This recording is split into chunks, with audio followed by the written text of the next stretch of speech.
Good evening, all. Ira Epstein with your financial market wrap-up, and this wrap-up is for the evening as we're here now on Monday, the 14th of August, 2023. First off, you're in the dog days of summer. Kids are going back to school. I had a niece that went today.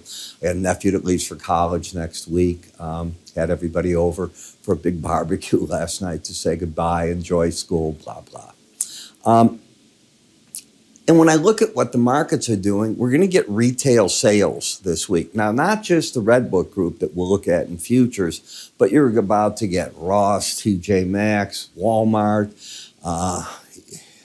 It's going to be Target. The whole group's coming out. Does the consumer have enough money to keep buying their goods? We know some of these are heavier, like Walmart into food and things like that. Target does a certain amount. What price points are they buying? How much are they hurt via the service industry, which has really stolen the thunder all summer long of everything? Do we get to a point in time where that starts shifting and the consumer spends elsewhere, or does the consumer get tapped out? You know, we crossed the $1 trillion mark a week ago in consumer debt. That's a monster number. So you got to think these things through. And you have to understand the time of where you're at. Today, we had zero in the way of U.S. economic data. We get a series of reports tomorrow that are important. You want to start paying attention. They come out between 7:30 and 9 in the morning. If you get my full research package, you'll know what they are because I've already written the evening report, and then I'll put it out in about an hour or so. All right. So let's go and take a look at the charts and get a feel. The first thing, I was watching Cramer tonight, and he brought up charts. You know, so often he really doesn't. And he's doing his best to explain moving averages and crossovers and so on. Well, I do this for you every night. Simply put, even he looks at it. He puts on a chart. He used a 20-week average or the 20-day. I prefer the 18, especially in futures. I've tried them all, bought services that did it. I will take you where I think the best is. And as I look at this market, anytime you're over this, you have a bullish bias. When you're under it, you have a bearish bias. Bias acts as a filter. So let's assume you are getting a sell signal up here. Because you're over that number, I teach that 99% of the time you don't want to take a sell. Why did I say 99, not 100? Because I'm developing something that might allow you to do that. I have to finish up this whole summer. I told you I'd be working on it, and I don't know if I'm going to make it public or not. I haven't made up my mind. I'll probably throw some money at it myself to find out just how well it works, and then let you know more about it. So it's a work there. But most of the time, no, that's not what you do. I look at the market, how it's coming down through here, lower highs, lower lows, still seeing bearishness in the market.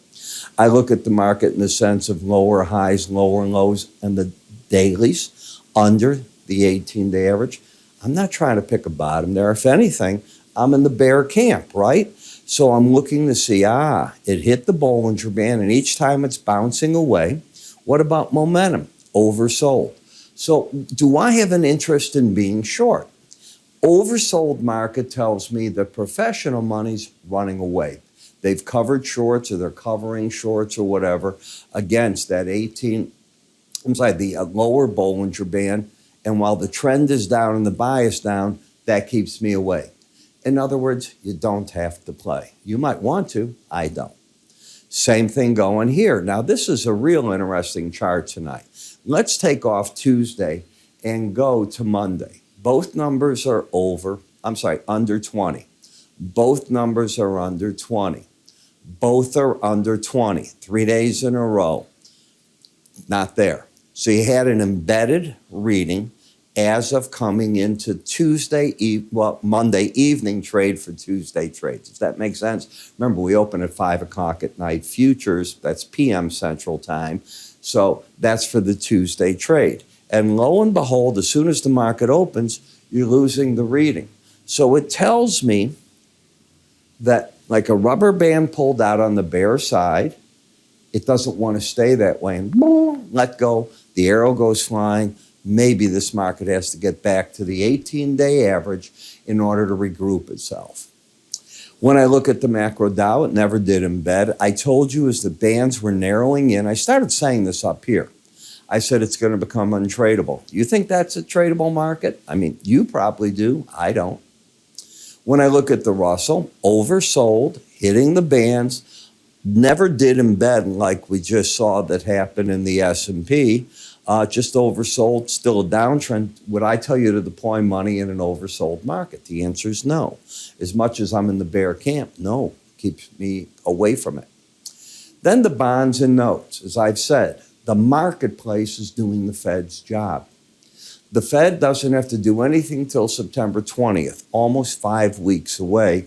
Yet each day we see how rates have been, real rates, gradually going up ever so little, but going higher. It's curtailing the economy as that goes on. You see that really well in the 5-year, which is another one of these vehicles caught in this sideways action. Now, one of these times it's going to break out. Could it break out to the downside? Of course it could. Then maybe you're looking at the 105, 104 level. You are oversold. Would I have an interest in selling a market down at a Bollinger Band? Number one, no. An oversold market. Number two, no trend. Number three, I'll let somebody else trade it. In the dollar index, I'm bullish, but it's finally hit my target. The market hit up here, made its run for the Bollinger Band, backed off, fought a battle at the 100-day average, and now you're on the verge of a bullish crossover. You're about to get the 18-day average crossing the 100. It often, when that happens, it results in another high. Now, it's very difficult for me to tell a client to buy the first move over a 200-day average, let alone into an upper Bollinger Band, but on a good break with an embedded reading.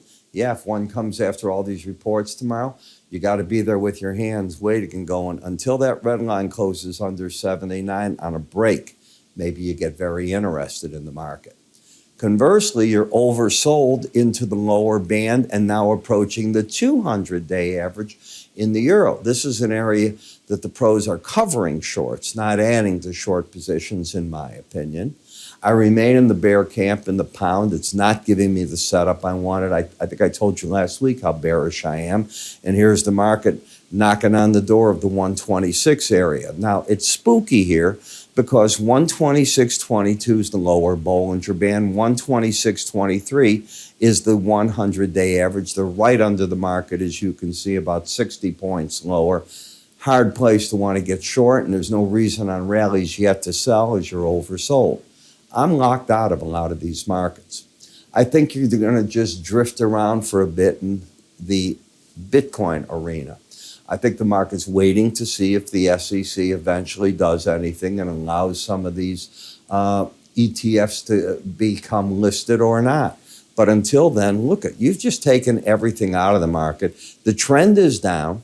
You have an outside day down. If today, Monday's high is taken out, well, then I can argue maybe you're going to make a run to the upper Bollinger Band. Not taking that out as a continuation pattern, opening the door for the 100-day average and 28.9610, the lower Bollinger Band. The differential between the Brent and the WTI, well, it did pop last week back over. It gave up this decline into the 380s, and now it's popped. So Brent is definitively stronger, as I see it, than the WTI, but it's losing its embedded reading. Let me walk you back. This is so darn important right now. So let's see if I can, it's not going to let me. It's caught on the top. I see just what it is. You are losing the embedded reading. You don't want to play this game when that happens.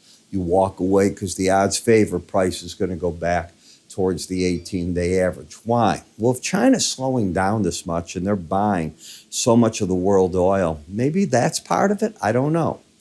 It's a possibility. I'd pay close attention to that.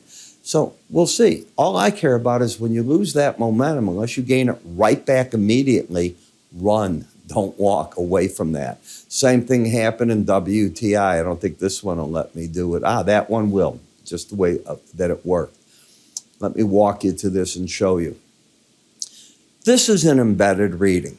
The numbers, the red and the blue, are going sideways over this. If you haven't taken my enhanced Bollinger Band course, you want to.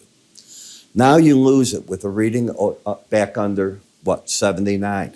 Did it close under 79? Not yet. But you got a warning sign, which means you can't be a buyer anymore, by the way, at least the way that I teach the charting. Now, here's today. You lose the reading. So now the odds favor price and the 18-day average are going to make a run for each other right now. The only thing that could save it is a dramatic move to the upside that gets the market back over the 80 reading. Could it happen tomorrow? It could. But you're already at 65, so I'm going to stay with the word a pretty dramatic, a big move. I don't see anything to do that, but it could happen. In the gasoline, you're overbought. Never did embed. I'd like to see it come back to the 18-day average and play around there. And in nat gas, there's an event happening that I'm going to alert you to. Pay attention. Australia produces, people don't realize it, 10-11% of the world's natural gas. Now that gas really has, if you think about it, Asian customers. That they're so close, that's where they service the market. The boat strike is coming in, and it looks as though the different companies want to go on strike. In other words, the workers, they're unionized, and they want to go on strike. When we lost the Freeport, Texas, remember that whole area on that natural gas, remember that the first surge was up because you took a lot of gas off the market. Well, this couldn't happen at a worse time because Europe is now stocking for the winter. And if that gas, they don't get 10, 11% in Asia and they need it, they'll step into the marketplace and buy. You start putting pressure on. This has been known. This is this big part of the rally that's been going on. Now the question is, do the workers strike? What goes on? So I brought you up to date on it. The trend is up. The bias is up. You'd have to get back under the 270.10 level to negate the bull pattern in place. Next target, 291.90 as I'm reading the chart action right through there. I want to remind you, we put out a lot of information for you. One of these, through our good friends at Modern Trader, profitable trading strategies in any type of market. These are all good basics. Number one, the basics. Number two, price action. Believe me, it's more than you think. It's not just how to trade. It's way beyond that. Here it is. And it's giving you ideas on price action, and trigger points is another way of saying it. The flat base pattern. When I tell you a Bollinger Band's narrowed in and it's just going to break out one way or the other, that's part of that. All right, I've taken this and I keep expanding on the things that I think are important for you. You can go to IraEpstein.com, free offers. You can move your cursor to the top up here. You'll see an icon, give it a click. Have another problem, just call my staff. They'll get everything out to you. I'm Ira. Have a good evening. I'll see you in the morning.